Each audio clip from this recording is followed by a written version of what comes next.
With the Republican National Convention just a week away, Donald Trump's decision on a vice presidential running mate could come any day now. Robert Costa of the Washington Post reports that Trump did not hold any meetings this weekend with vice presidential prospects, instead meeting with staff and spending time with family. He returns to the campaign trail today in Virginia with New Jersey Governor Christie at his side, who is being formally vetted by the Trump campaign. And tomorrow, Trump campaigns in Indiana with Governor Mike Pence, who is also formally under consideration. An Indiana delegate to the convention says the event shows Pence has a 95% chance of being the pick. Do you think that's true, Mark Halperin? 95 seems a little high. That seems a tad high. A little high. Mike Pence? Yeah. And a dark horse emerged this weekend with with reports that Donald Trump seriously considering retired Army Lieutenant General Michael Flynn. Oh, he was on our show. He's a registered Democrat, and he raised eyebrows yesterday when he asked where he stood on the issue of abortion.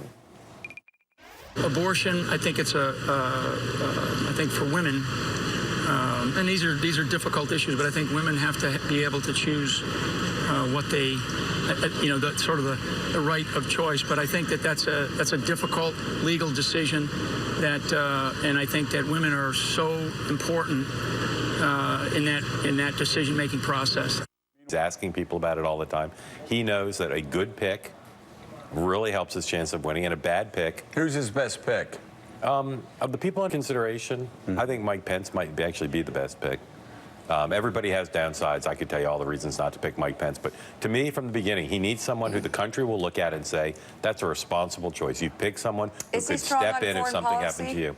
He's got a lot of foreign policy experience for his time on Capitol. His resume is very similar to John Kasich's, which is to say Washington and national security experience from his time in the House, and now the governor of a Midwestern state. Can I show you? VP pick. What do you think, Harold? What's his best VP pick? Far be it from me to give him advice, but someone in the military, I think, would probably be more helpful. Yeah. And I don't disagree. I served with Mike Pence.